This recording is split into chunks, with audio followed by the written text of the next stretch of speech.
Muy buenas tardes, amables televidentes de Onda Digital Televisión. Bienvenido nuevamente a nuestro programa sabatino del día de hoy, 7 de octubre de 2017. Este es un mes morado, mes de mucha reflexión, mes de mucha entrega espiritual. Y la ciudad de Lima está viviendo esta fiesta espiritual, ciertamente. La procesión del Señor de los Milagros está en el centro de Lima en todo su rigor. Un aspecto muy importante que no podemos dejar de pasar al inicio de este programa precisamente es también paralelamente a la fe católica referente a la Teletón que se viene desarrollando en nuestro país. Esta Teletón pues une a muchísimos peruanos en la solidaridad. El Hogar Clínica San Juan de Dios ciertamente está monitoreando todas las instituciones que están participando, como las entidades financieras y todos los ciudadanos que de alguna manera, en consideración de esta entrega, de este desprendimiento por parte de apoyar a nuestros hermanos que nos necesitan, siempre hay que estar presente ahí. Entonces, en ese sentido, tenemos que tener en consideración que las personas que desean realizar, pues esto termina todavía hoy día a las 11 de la noche, amables televidentes, podrán hacer a través de diferentes plataformas virtuales, ya que está de moda pues las plataformas virtuales. Entonces esto no está exceptuado también estas donaciones que lo harán pues a través de, por ejemplo, tenemos a Mi Farma, Plaza Bea, Promat, Saga Falabella, entre otras plataformas virtuales. También tenemos a la facilidad que está dando a raíz de esta globalización. Entonces las tarjetas de crédito es una buena forma de participar con estas donaciones, ¿no?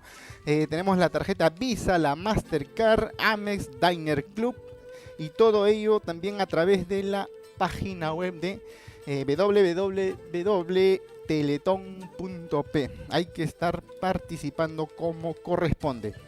También se puede realizar este depósito en agencias y agentes del BCP, del Banco de Crédito del Perú, en la cuenta soles el 191-0-111-0-33 y desde los teléfonos fijos de Movistar. Es posible aportar con 5 soles llamando a los números 18380 1839 y marcando la opción 1, amables televidentes. Del mismo modo, enviando un SMS desde los móviles de Entel, Movistar y Claro al 1314. El mensaje es con la letra T. Por último, llamando desde todo el Perú, amables televidentes, al 0878 999 y desde los Estados Unidos, United States of America, al 511 46 89 989. Definitivamente pues hay toda una unidad para que se logre pues esta gran meta que se ha propuesto este Teletón 2017. Recordemos pues que el Teletón del año pasado recaudó 11 millones de soles que se lograron pues a través de la misma forma en que se viene colaborando la ciudadanía, ¿no? El hermano Isidro Velázquez es el presidente pues de la Fundación Teletón, ha resaltado que esas son las formas como colaborar en esta Teletón con los niños del Hogar Clínica San Juan de Dios. Y precisó que no hay otro tipo de colecta en las calles, amables televidentes. Hay que tener muy en cuenta este aspecto fundamental. Esto de los medios de voluntariados y se hace pues un llamado para anunciar y tener muy en cuenta que en nuestras calles de Lima no hay esa colaboración por las calles, por los micros o cualquier de las zonas públicas donde a veces somos sorprendidos por personas que se disfrazan de colaboradores, ¿ya? Eso está muy claro para evitar ser sorprendido nuevamente como en oportunidades anteriores. Muy bien, iniciamos así nuestro programa y también no podemos dejar de lado el ámbito del amor deportivo, el espíritu deportivo, luego de que nuestra selección peruana de fútbol alcanzara un empate en la Bombonera. En realidad Hay toda una discusión ahí si merecíamos el empate o no merecíamos, pero lo cierto es que este capítulo queda atrás porque ahora lo que se viene es la preparación de este próximo martes 6:30 de la tarde en el Estadio Nacional de Lima, Perú. Pues nuestra rojiblanca se enfrenta al poderosísimo Colombia. Esperemos pues que los muchachos de nuestra selección logren el resultado que toda la afición peruana ya espera con mucha ansiedad. Y recorremos la calle de Lima, todos están vestidos pues de la blanquirroja, ¿no? En todos sus modelos, en todas sus formas. Muy bien, el tema que vamos a tratar hoy día es referente a un aspecto, claramente es sobre el prestigio profesional, que mucho viene a colación a raíz de situaciones de esmero de muchos colegios profesionales en exigir mucho el cumplimiento del código ética de cada uno de los profesionales agremiados. Y precisamente uno de los colegios a la que yo pertenezco, pues ciertamente al Ilustre Colegio de Abogados de Lima y Colegio de Contadores Públicos de Lima, quien más ha sido golpeado, amables televidentes, es ciertamente la membresía del Colegio de Abogados de Lima. ¿Por qué? Porque precisamente a raíz de toda esta situación de la corrupción y las situaciones de las propinas o las comisiones, este tema de las constructoras brasileñas, haciendo una investigación un poquito más ya minuciosa, qué profesionales estuvieron inmersos pues en estas situaciones, se ha sacado una estadística, precisamente son muchos profesionales en realidad, sea economistas, sea contadores, arquitectos, ingenieros inmersos en estas situaciones de corrupción. Ciertamente los más fuertes son pues los que están en el poder, ¿no? Hay profesionales que han entrado al poder y ellos definitivamente ya están siendo procesados como corresponde, pues, ¿no? Pero hay abogados, lamentablemente hay que ser frontal frente a esto, porque el código ética del colegio profesional exige una pulcritud en el cumplimiento como profesionales, ¿no? Desde que juramenta uno en la profesión correspondiente, juras firmemente, solemnemente cumplir con el deber de ciudadano y con el deber de profesional. Ahora, seguramente mayor ventana ha tenido el abogado, ¿no? El abogado, que es el ciudadano, el profesional, el gran garante de la ley. Y si frente a estas situaciones nosotros advertimos que el abogado pues es parte de estos procesos, estos procedimientos donde se elaboran los contratos, se evalúan los pros y contras, los beneficios. Ciertamente acá estamos hablando pues de grandes corporaciones transnacionales que ingresaron pues a competir entre ellas frente a sus mejores propuestas, ¿no? Y definitivamente el profesional que no podía estar excitado era el abogado que elabora los contratos, que elabora las propuestas, toda la parte procedimental, sea a nivel de la ley de contrataciones con el Estado, sea a nivel de elaboración de los contratos o definir las controversias. Ahí está el abogado. Y tal vez esto es una situación en la que ciertamente es el abogado quien aparece más, digamos, inmerso en números de colegas que están en una situación muy lamentable de corrupción. Por ejemplo, tenemos, ya que se habla del ámbito de los arbitrajes, ¿no? Hay que recordar un poquito por qué se da el árbitro en nuestra jurisdicción. Y no solo acá en Perú, es a nivel mundial, gracias a la globalización, ¿no? El CIADI, estas entidades internacionales que regulan el comercio mundial, es bien complicado ir a un poder judicial, sea del país, en el Perú o en el país que corresponda, ¿no? Entonces todos nos sometemos al arbitraje en los negocios internacionales. Y en Perú no tuvo exceptuado, pues como es consabido, la Cámara de Comercio de Lima tiene pues uno de sus entes de arbitraje, ¿no? Y uno de los abogados árbitro es el juez privado, que bien lo sabemos, bueno, no es el juez público, el juez del Poder Judicial, sino el juez privado, el juez que va a dilucidar la controversia que podría existir entre el privado y el Estado o entre privados. Y este abogado, que lamentablemente está en la lista de los corruptos, que haya, digamos, se haya beneficiado con estas coimas de una de estas constructora, es precisamente Horacio Canepa Torres.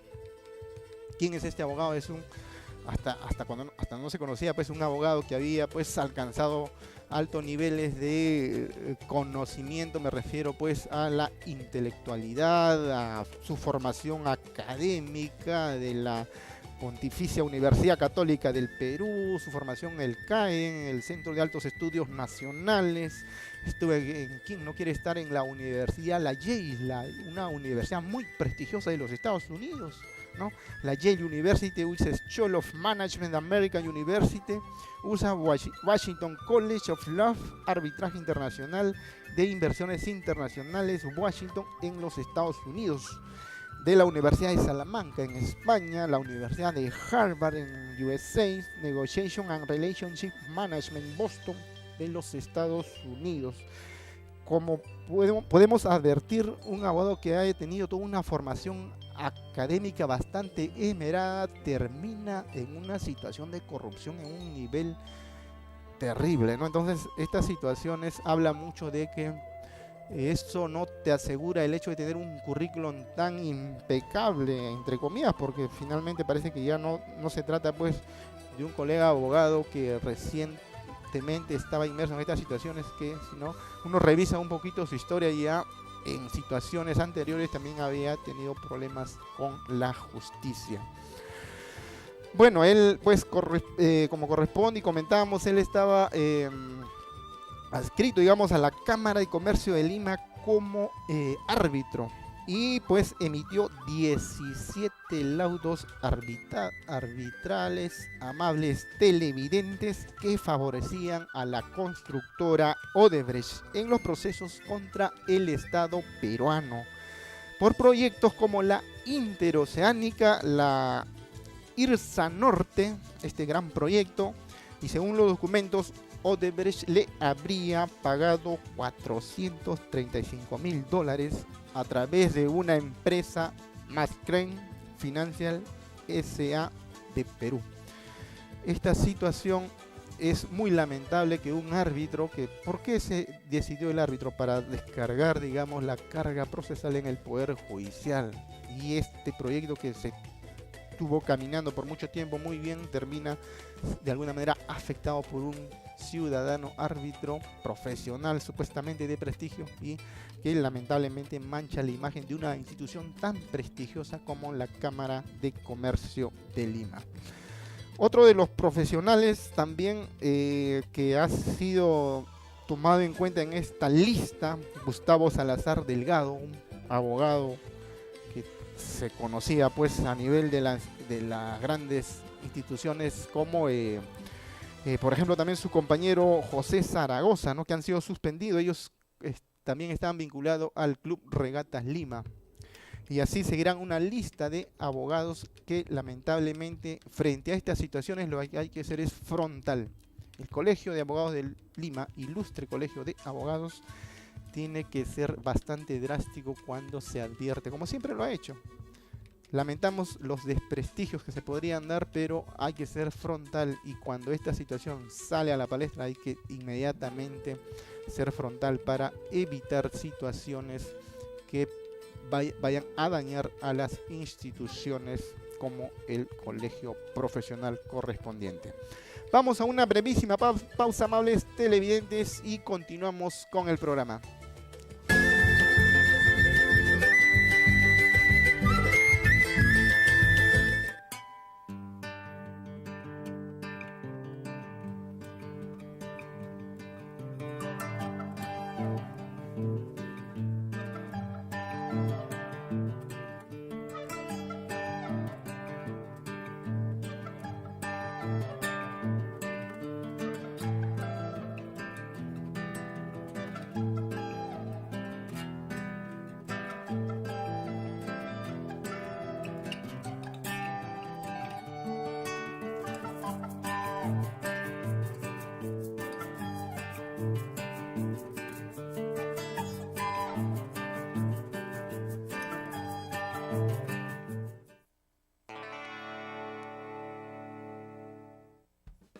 ¿Qué tal?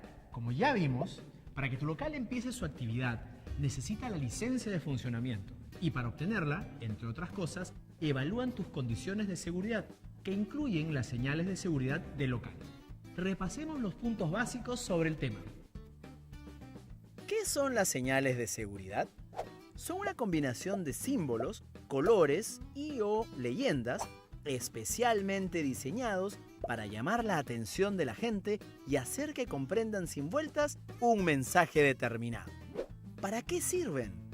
Brindan información general, te alertan sobre posibles peligros, refuerzan las medidas de prevención de accidentes, te ayudan a localizar aparatos y equipos de seguridad, a la vez que ante sismos o incendios te orientan y te permiten identificar las zonas de menor riesgo. ¿Quiénes deben usarlas? Si tienes un local comercial, público, privado, turístico, recreacional, industrial o de trabajo, deberás colocar señales. ¿Cuáles son las principales? Zona segura. Te indica dónde está el área más segura en una edificación. Se ubica en las zonas más fuertes de la estructura de la edificación. Por ejemplo, bajo las vigas o en las columnas. Uso prohibido. Esta señal prohíbe usar el ascensor si ocurre un sismo o un incendio. Debe ubicarse a 1,5 metros del piso. Ruta de evacuación. Son flechas que dicen hacia dónde salir por los pasillos y áreas peatonales y señalan el camino hacia zonas de seguridad dentro y fuera de la edificación. Debes ubicarlas en sitios visibles, orientadas de adentro hacia afuera. La ubicación del extintor te indica dónde encontrar un extintor y se coloca arriba de este. Si tienes más de 2 extintores, numéralos. Y recuerda, no coloques texto dentro de los símbolos ni pongas afiches o avisos encima o cerca de las señales, para que no se pierdan de vista. Para información más detallada, en la web de Indecopi puedes descargarte gratis la norma técnica peruana NTP 399.010-1-2004.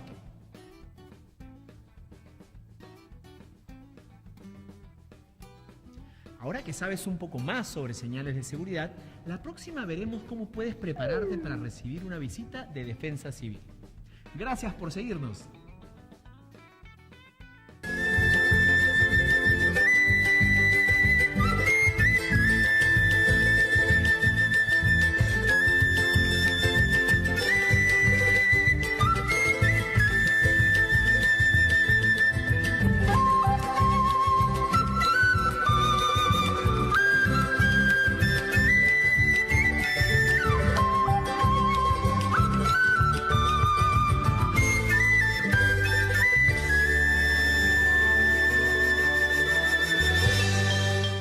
Seguimos en Círculo Virtuoso, amables televidentes, hablando de lo que es prestigiar la profesión en cada escenario donde nos corresponde desarrollar nuestra actividad y la ética profesional como debe ser esmeradamente y con mucho cuidado asumir cada situación cuando tenemos un cliente de alguna manera compleja. Pero hablando de los abogados, que es el caso que nos tomó el momento de irnos a la pausa, hay que tener cuidado porque a veces en los medios de comunicación se abordan en una forma muy genérica y hay que tener en cuenta que la responsabilidad civil o la responsabilidad profesional del trabajo personalísimo que hace todo profesional, él asume esa responsabilidad frente a las autoridades, frente al Poder Judicial o frente a quienes tiene al frente cuando tiene que rendir cuentas por los actos o las acciones que ha ejercido en la profesión correspondiente. Hemos visto en cada situación a nivel de noticias por medios periodísticos o reportajes televisivos cuando se sacan esa lista, una retahíla de lista de estudios jurídicos y no se precisa estas situaciones. Por ejemplo, tenemos uno de los reportajes, incluso en medios escritos, la prensa escrita, anunciaba que había una lista de estudios jurídicos que estaban inmersos en actos de corrupción. Y lo nombraban así abiertamente, ¿no? Decían el estudio Rodrigo Elías Medrano, abogados. Decía el estudio Palleda Alonso Rey Juan Claubi, abogados. A Luis Hernández Berengel y compañía, abogados. Estudio Nava Huesa, Abogados Asociados, Estudio Garrigues, este es Ernest Aullón, que es la firma auditora muy prestigiosa de nuestro país. Internacionalmente también tiene filial el Estudio Luis Bramón Arias, del prestigioso abogado Bramón Arias. Lau Quijandría, el Estudio Raúl Barrios Fuentes y Danigno Abogados. Alfredo Bular Falla, Huáscar Escurra Abogados, José del Mar y Manuel Ugarte Abogados, Alberto Rebasa, Rafael Alcarza y Gonzalo de las Casas Abogados, Ugaz Forno y Benítez Abogados, Estudio Raúl Ferrero, un estudio internacional muy prestigioso. Y el otro día comentábamos pues que el doctor Augusto Ferrero Costa, que ahora está como miembro del Tribunal Constitucional, pero parecía su estudio en la lista de supuestos estudios jurídicos que estaban inmersos en actos de corrupción. El Estudio Grau, también abogados, Estudio Echecopar, Blaker and Miclay 6 abogados, Luis Pizarro Boto Escobar abogados, el Estudio Muñiz Ramírez Pérez Tamián y Olaya abogados, una firma muy prestigiosa, inmerso también en la lista. El Estudio Natalia Primo, este es el que digamos monitorea o es el que tiene la jefatura, es el excongresista Natalia Primo, que también es árbitro. Estudio Arsenio Oré, el Estudio Sterling del doctor Felipe Sterling, el Estudio Roseló, Estudio Rubio Leguía y Normán abogados, el Estudio Picón del doctor Jorge Picón, que es un estudio muy especializado en materias tributarias, ¿no? Inmerso también en esta lista, la PricewaterhouseCoopers, Juan Miranda Daniel Amado abogados, es decir, toda una lista de estudios de firmas jurídicas donde simplemente frente a la población las hacen mostrar esta prensa escrita que están inmersas en actos de corrupción. Lo cierto, amables televidentes, es que hay que delindar claramente. Habrán abogados seguramente que han pertenecido a una de estas firmas que hemos mencionado, la más importante, porque la lista es mucho más larga, pero lo que corresponde acá es dilucidar el abogado que ha infringido la norma de ética o ya está inmerso en una situación de delito penal económico frente a la profesión. Lo que corresponde es el proceso, ¿no? Pero no generalizar, porque eso hace mucho daño a la profesión. Bien, ese es el ámbito de los abogados, pero en las otras profesiones también tenemos pues situaciones complicadas que cada colegio profesional debe levantar la voz de protesta frente a estos ciudadanos que lamentablemente las desprestigian, ¿no? Por mencionar uno nada más, del Colegio de Contadores Públicos de Lima, o de la profesión contable, el contador público que tiene la más alta responsabilidad frente a las empresas, frente al país, frente a los ciudadanos, de informar, de revelar en forma adecuada una verdad de los estados financieros, de cómo está la salud de las empresas, hay utilidad, hay ganancia, cómo están los ratios, los márgenes de rentabilidad, qué está pasando en el aspecto tributario, qué está pasando en el aspecto de los costos, cómo van esos márgenes, los riesgos que podrían ver en materia laboral, ¿no? En materia de una fiscalización. Esa es la parte que nos prestigia mucho a los contadores cuando damos información correcta y frente a todos los clientes que podríamos tener, o frente a quienes tenemos que responder por nuestra labor, si es que estamos en calidad de empleados frente a una transnacional, si queremos poner como ejemplo, es precisamente no estar inmerso en situaciones de medias tintas o estar sacando ventaja para de alguna manera beneficiarnos económicamente. Entonces, en ese sentido, uno de los contadores públicos, precisamente, que ya es información pública, estamos hablando de Edgar Arnold Alarcón Tejada, ¿no? Mayor aún si este ciudadano que pues llegó inclusive hasta la Contraloría General de la República y terminó inmerso en una situación que habrá que lamentarlo, pero muy bien tuvo que dejar el cargo cuando ya la situación es inmanejable y menos inmejorable, ¿no? Y esto precisamente en la comisión del Congreso de la República incluso dirigido por el congresista Marco Arana.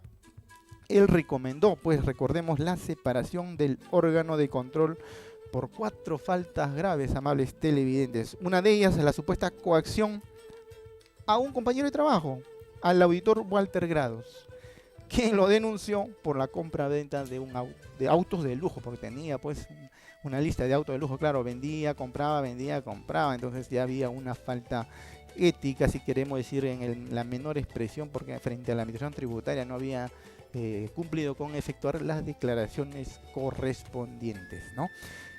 En el ámbito de los profesionales economistas, amables televidentes, dejamos ya a los contadores, vamos como ejemplos de profesionales que a veces desprestigian a la membresía. En el colegio de economistas, y ciertamente hay economistas muy reputados de una intachable trayectoria, llegan pues a prestar sus servicios al Estado, ¿no? Porque el Estado, queramos o no, necesita de los mejores economistas para sanear la economía que siempre se habla está afectada en nuestro país. Y recordarán ustedes, hace más de 11 años, amables televidentes, a Denis Falvin, ¿no? Que tenía un programa de televisión en Canal 2. De pronto se desconoció totalmente cuando quienes le seguían se dieron con una ingrata sorpresa que estaba inmerso en una situación de, no sé si el término es adecuado, pero estaba pues en una situación donde parece que tenía un desequilibrio mental, estaba irreconocible. Claro, acá estamos hablando pues en los casos extremos, cuando hay una emoción violenta, uno reacciona frente a hechos pues, y a veces no todos tenemos las buenas formas de reaccionar frente a estas situaciones.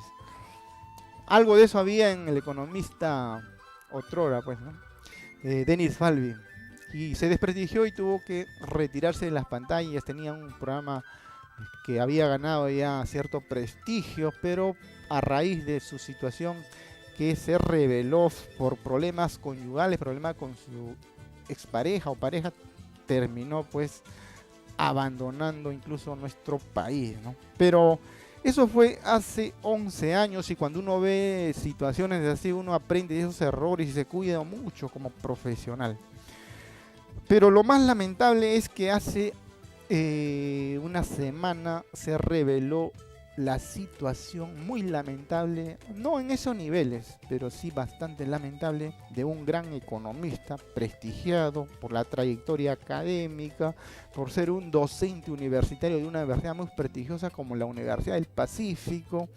Las entrevistas opinando sobre el saneamiento de la economía nacional, estas situaciones de afectación también a raíz de la complejidad de las constructoras brasileñas, opiniones muy relevantes de este economista. Ya se imagina usted a quién me estoy refiriendo, precisamente al economista Juan Jorge Mendoza Pérez. Todos lo conocemos pues como Juan Mendoza, ¿no? ¿Y qué es lo que ha ocurrido con este profesional que en una situación también así parece que un tema de celos, perdió la cordura y terminó pues en la peor situación que nadie desearía estar, afectando a su pareja, ¿no? Lorena Álvarez, quien la denunció pues en la comisaría correspondiente, se reveló pues que actuó de la peor manera, con palabras, o es una situación irreconocible. Ciertamente una universidad prestigiosa como la del Pacífico ya está tomando las medidas correspondientes. Claro, ha tenido que evaluar, ver los descargos, las situaciones en que estuvo inmerso, pero algunos medios de comunicación, porque él es columnista también a unos diarios escritos, ya le ha tenido que rescindir contrato. Y la Universidad del Pacífico, prestigiosa universidad también, todo apunta a que debe ser cesado. Entonces, esto es algo que nuevamente nos pone sobre el tapete una discusión de que debemos ser bastante moderados frente a las situaciones peores que podríamos estar viviendo. Mayor aún si somos profesionales, amables televidentes. Si somos profesionales tenemos alta responsabilidad frente a todo lo que tenemos como peldaños académicos, como peldaño profesional o frente a nuestro mismo colegio profesional que juramentamos cumplir el código de ética. Esperemos que situaciones tan lamentables de ciudadanos profesionales de los distintos colegios profesionales del Perú no se vuelvan a manchar con ciudadanos, que repito, la responsabilidad es personalísima, pero eso pues habla de alguna manera mal de la salud del peruano, ¿no? ¿Qué está pasando acá? Si esto sale a la luz es por que estos profesionales tienen pues un nivel de relevancia, ¿no? A nivel de los medios, pero detrás de profesionales anónimos, ¿cuántos casos más tendremos que no se revelan? Y esperemos que sean superados estas situaciones. Muy bien, estamos en un mes de mucha fe, el mes morado. La religión, pues el catolicismo está en esa efervescencia del Señor de los Milagros. Y cuando hablamos pues de lo que es la fe, a veces se dice, estamos hablando de religión o salvación, porque dice el mundo católico, pero hay otras iglesias que también están en un escenario donde a veces se nota cierta competencia entre iglesias. No se trata de religión, sino de salvación. Si bien es cierto, este mes morado, pues la Iglesia Católica hay una unidad, esta hermandad, quienes no le están pasando nada bien son de las otras iglesias, y una de estas iglesias pues que está siendo investigada por lavados de activos, amables televidentes. Y esto es un tema muy lamentable. Si ya hablamos que la corrupción está inmersa en el ámbito político, en estas transnacionales, donde lamentablemente estaban inmersos también profesionales de distintas disciplinas, no nos podríamos imaginar que en la fe, en la iglesia, se llegue a un nivel de corrupción exorbitante que nos tomaría por sorpresa, pero esa es una realidad. Podríamos entender una situación de malos manejos, pero a un extremo de una corrupción donde ha habido, incluso están hablando de una situación de 6 millones de dólares de desbalance patrimonial. ¿Qué es lo que está ocurriendo acá?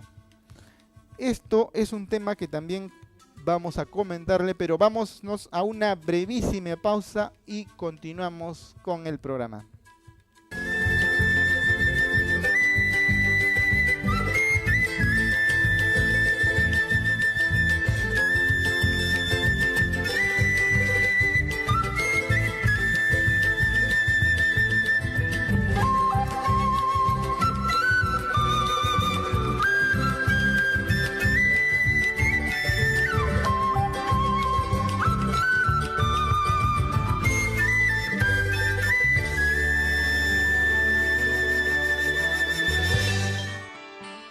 Las emergencias pueden ocurrir en cualquier momento.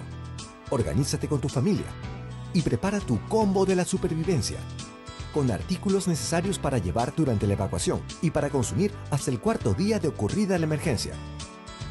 El combo de la supervivencia tiene dos elementos muy importantes: la mochila para emergencias y la caja de reserva. La mochila para emergencias es para llevarla durante la evacuación. Debe contener artículos indispensables para 2 personas, conteniendo artículos específicos según las necesidades de cada familia, que le asegure la supervivencia durante las primeras 24 horas de ocurrida la emergencia. La mochila para emergencias debe contar con bolsillos internos, laterales y frontales. Su peso debe ser aproximadamente 8 kilogramos. Artículos indispensables de higiene como gel antibacterial, papel higiénico, toallas de mano y cara, paquete de paños húmedos, un botiquín de primeros auxilios, conteniendo alcohol, algodón, vendas, termómetro, bebidas y alimentos no perecibles como agua embotellada, chocolate en barra, ropa de abrigo como manta polar, pantuflas, dinero en efectivo, de preferencia en monedas, equipo de comunicación como linterna y pilas, radio portátil, silbato, agenda con teléfonos de emergencia, útiles para escribir, plumón grueso, artículos diversos como bolsas de plástico resistente, cuchilla multipropósito, guantes de trabajo, cuerda de poliéster, encendedor, plástico para piso o techo, cinta adhesiva multiusos, petate o alfombra de paja o tela, artículos específicos. La mochila para emergencias debe ser adaptada según las necesidades de cada familia.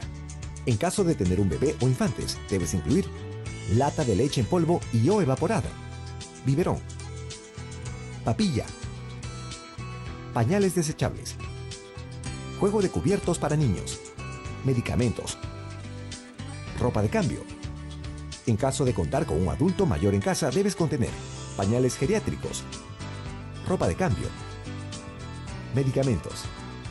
Para uso femenino, considerar toallas higiénicas, peine. Adicionalmente, también pueden contener artículos diversos como duplicado de llaves, lentes adicionales, fotocopia de DNI, licencia de conducir, pasaporte, carnets de seguro de salud y escrituras. La caja de reserva debe guardarse en un lugar protegido y de fácil acceso en la casa. Debe contener artículos necesarios para uso de toda la familia según sus necesidades. Su contenido está previsto para ser consumido desde el segundo hasta el cuarto día de ocurrida la emergencia. En tu caja de reserva debes incluir bebidas y alimentos no perecibles como agua embotellada sin gas de 2,5 litros, sopa instantánea, comida enlatada, leche en polvo y evaporada, galletas de agua, caramelos, chocolate en barra, en ropa y abrigo, casaca o chompa, ropa interior, medias, manta polar. En higiene, toallas de mano y de baño, cepillos de dientes y pasta dental, jabón de tocador. Es importante que incluya artículos diversos como olla, termo, platos, vasos, cubiertos descartables, envoltura plástica transparente, papel periódico, imperdibles, plástico para piso y techo, pilas de reserva, paraguas. Los artículos contenidos en el combo de la supervivencia pueden ser adecuados según la realidad geográfica y necesidades de cada familia. Es importante tener presente la fecha de caducidad de los artículos y renovarlos cada vez que sea necesario. Recuerda, es muy importante estar preparados ante cualquier tipo de emergencias y tener a la mano nuestro combo de la supervivencia. Organízate con tu familia y asigna tareas para cada uno de los miembros. Infórmate en www.indesi.gov.pe. Defensa Civil. Tarea de todos.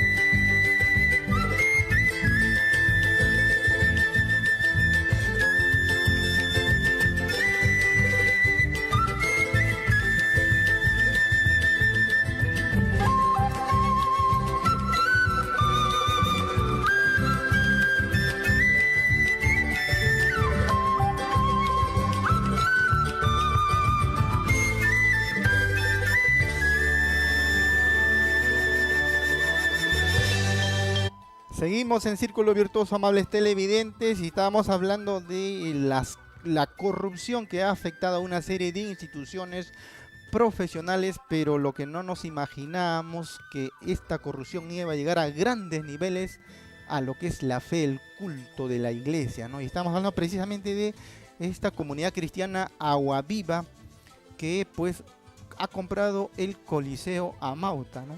Este famoso Coliseo limeño, y que hay inmerso pues una inversión de más de 6 millones de dólares.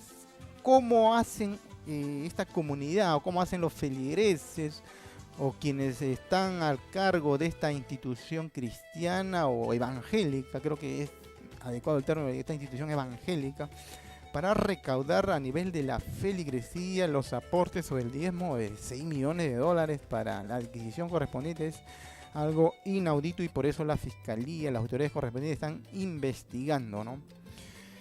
Entonces nosotros tenemos acá, la policía dice, pidió a la fiscalía investigar a esta asociación, amables televidentes, por la compra del referido Coliseo Amauta por más de 6 millones de dólares. Y no se trata solamente del Coliseo, es decir, hay una serie más de bienes inmobiliarios en la ciudad de Lima. Pero nos quedamos cortos, no es solo en la ciudad de Lima, sino en el resto del país hay una serie de inmuebles que han sido ya adquiridos. Entonces, mucho tienen que explicar los pastores, los que tienen la responsabilidad a nivel ya de tener la transparencia de la contabilidad, de la economía bien saneada de esta institución feligrese, ¿no? Esperemos que esto se llegue a dilucidar como corresponde, y si hay responsables en esta situación tienen que pagar sus culpas o sus delitos correspondientes, ¿no? Haciendo un poquito de recordar lo que ha ocurrido en esta institución.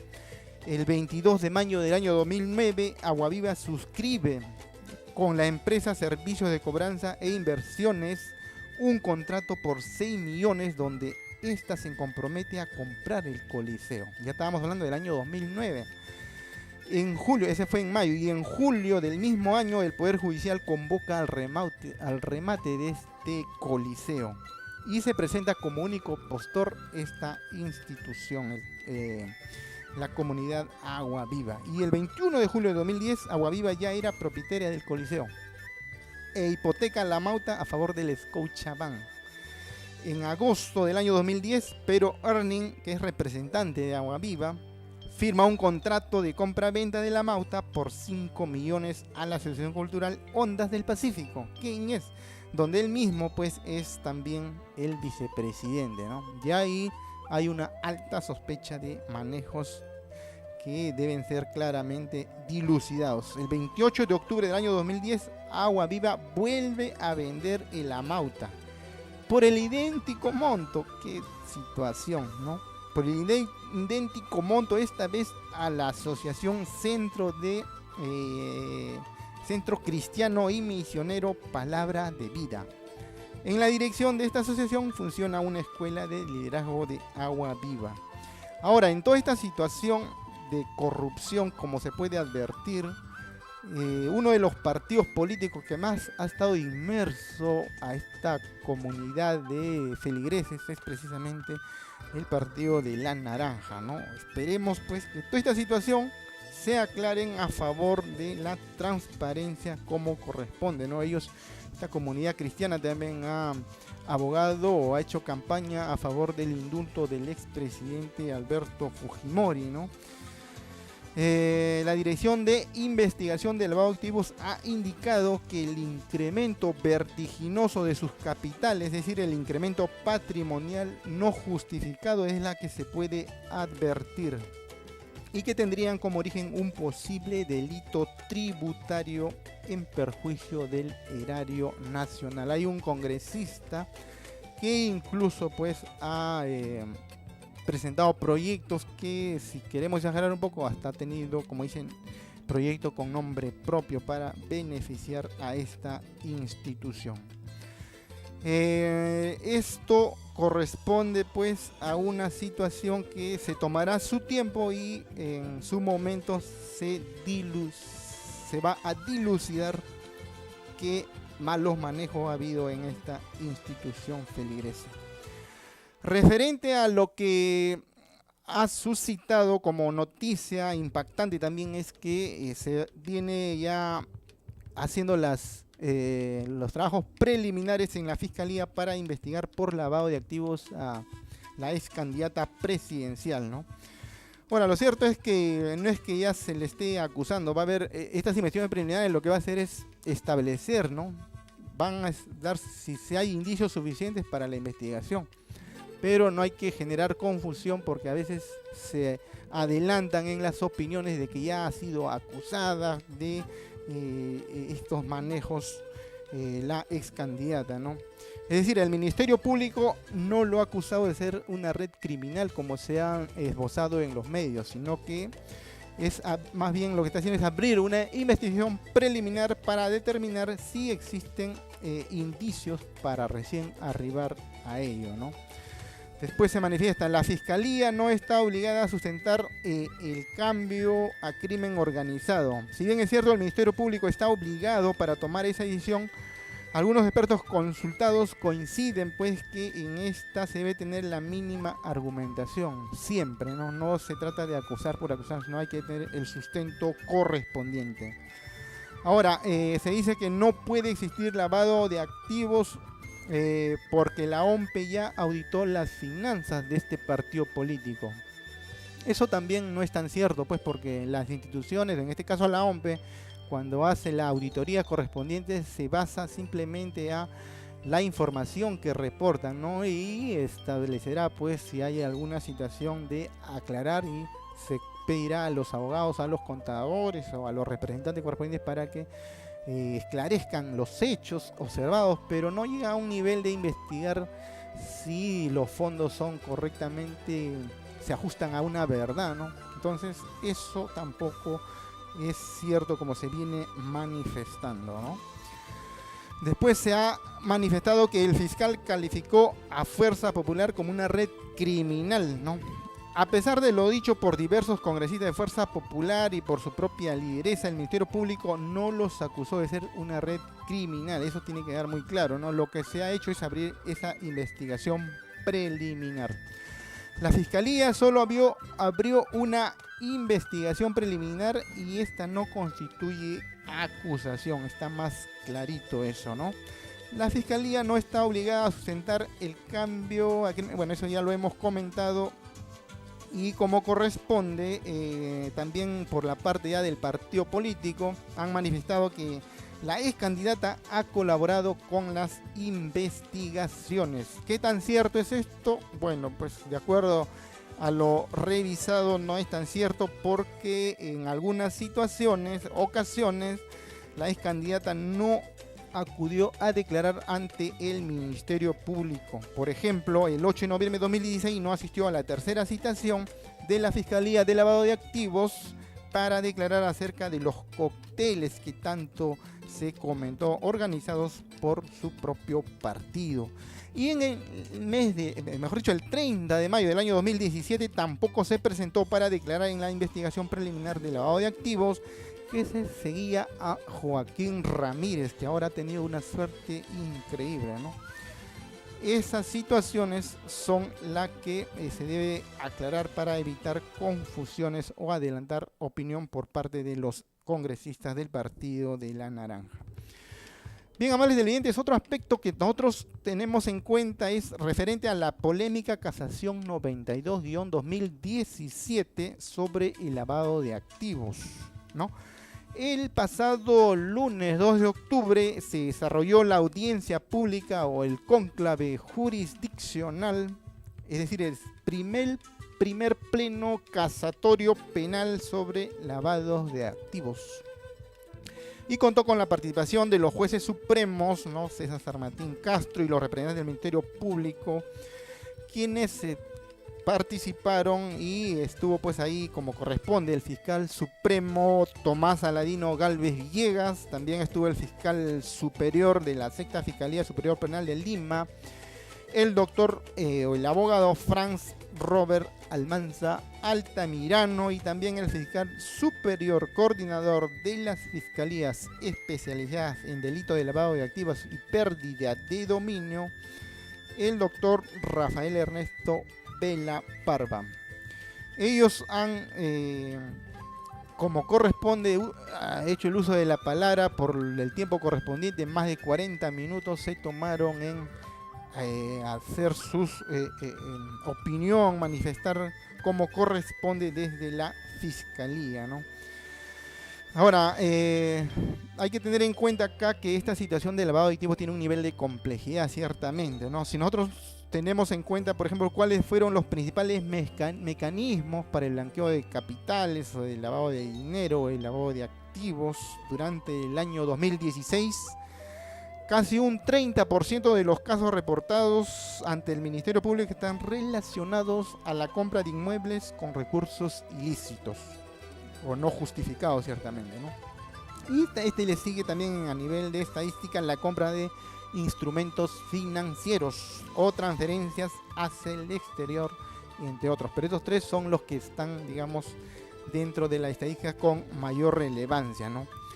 Y entre sus principales tipologías nosotros encontramos al uso de los recursos ilícitos no justificados destinados u obtenidos de inversiones en el sector minero. También se siguen los fondos ilícitos no justificados canalizados a través del producto o a través de productos o instrumentos financieros o de inversión. Depósitos y o transferencias fraccionadas de dineros ilícitos no justificados. El uso de identificación o documentos falsos o utilización de testaferros, reclutamiento de personas para realizar operaciones financieras por encargo. Bien, en ese sentido nosotros tenemos que tener en cuenta que no se está mirando pues con la importancia, esa importancia que tiene desestimular el mercado de fondos de lavados que existe entre nosotros. Es decir, el lavado de activos sigue siendo entre nosotros pues un problema intuido, pero no medido en su exacta dimensión. Todos hablamos, sí, hay lavado de activos. El otro día hablamos de los 1.500 millones de dólares que ha sido afectado nuestra economía nacional y cuánto de utilidad o de rentabilidad han obtenido quienes están inmersos en estos actos de corrupción. Pero es una intuición, o sea, no está medido. Las estadísticas no te dan con precisión el nivel de o la cifra del movimiento con exactitud y de dónde provienen estos fondos mal habidos, ¿no? Y precisamente esta polémica, hablando pues ya de la casación 92-2017 sobre el lavado de activos, sigue dando mucho que hablar, ya que la Fiscalía insiste en declarar como un arma de impunidad que complica la investigación de este delito. Pero los autores del fallo dicen que eso es falso. ¿Por qué dicen? Dicen que los únicos autorizados a zanjar esta discusión son los jueces penales de la Corte Suprema de Justicia del Perú, que deberán pronunciarse a través del pleno casatorio para, en este caso, tenemos entendido que en 2 semanas debería estar ya emitiéndose el fallo correspondiente de este pleno casatorio, ¿no? Algunas preguntas que se hace ya en la ciudadanía es si esta sería una sentencia que generaría impunidad para los casos de lavado de activos. Ciertamente eso parece que fuera así, pues porque se establece una regla en la que para investigar y llegar a juicio el sospechoso debe conocer, amables televidentes, a detalle cada uno de los crímenes que generaron los fondos que lava. Y esto es algo prácticamente imposible en las actividades, pues implican a personas que no les interesa conocer el origen delictivo. Es como pedir, digamos, la prueba diabólica en ese sentido, ¿no? Ahora, estamos hablando acá de los lavadores profesionales, de estos profesionales que lamentablemente desprestigian a la membresía, pues ciertamente esa es una realidad concreta, pues, ¿no? Definitivamente acá estamos hablando de profesionales que básicamente, amables televidentes, ofrecen anonimato, ¿no? Ese anonimato, ¿a quién lo ofrecen? Al cliente, incluso ante sí mismo, ¿no? Eso es lo peor que puede pasar, pero es una realidad concreta, ¿no? Eso no debe sorprender ni que sepa de dónde viene el dinero, ni quién es el cliente que le da los fondos. Un anonimato absoluto, ¿no? Entonces, vamos a ver qué es lo que va a emitir como fallo final esta casación que en 2 semanas debería estar emitiéndose, pues, ¿no?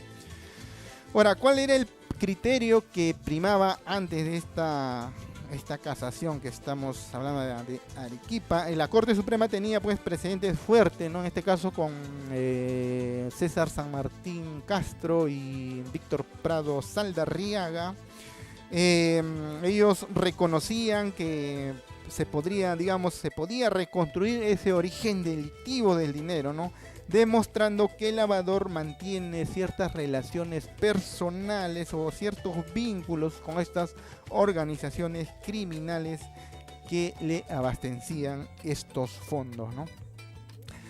Ahora, tenemos que considerar que se ha elevado la valla de la exigencia para que la Fiscalía investigue a los lavadores. Bueno, pues la sentencia dice que solo puede probarse el origen delictivo probando el delito fuente, ¿no?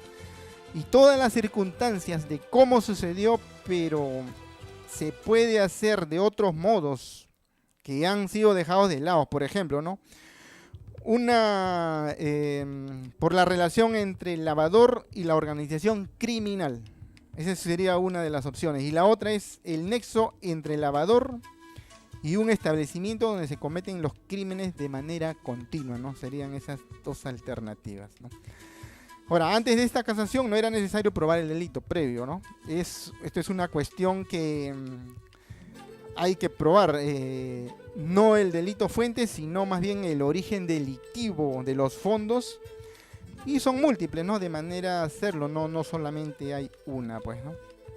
Después tenemos que, para abrir las investigaciones archivadas a ciertos ciudadanos que están inmersos, esto habría que tener en cuenta que no es tan mecánico, ¿no? Si se reabre va a tener que ser bajo una investigación de otro tipo que permita saber qué va a buscar la Fiscalía, ¿no? No es tan mecánico estas situaciones. Como podrán advertir, amables televidentes, hay todo un trajinar a raíz de esta casación. Es todo un tema de que la alta responsabilidad tienen las autoridades judiciales en este pleno casatorio. Esperemos que finalmente se llegue a establecer, de acuerdo a el sano corresponsabilidad profesional, mayor aún si estamos hablando de los jueces peruanos en esta casación. Estamos llegando al final del programa y queremos hacer un anuncio relevante. Estos desde San Martín de Pangoa en Satipo, ¿no? El día 15 de octubre de 2017 a horas 8:30 en el referido distrito, ¿no? San Martín de Pangoa, se va a llevar a cabo una reunión referente a los derechos de las víctimas del terrorismo, donde va a estar presente el CENAM para difundir estos derechos, y como bien comentamos, la comisión multisectorial de alto nivel va a estar presente. A nuestros amigos de San Martín de Pangoa les manifestamos que estén presentes, porque Círculo Virtuoso también va a estar colaborando con ustedes en tomar conocimiento la real situación que vienen viviendo las víctimas del terrorismo, que aún no han sido resarcidos a la fecha. Bien, amables televidentes, hemos llegado al final del programa. Nos vemos en la próxima edición. Buen fin de semana.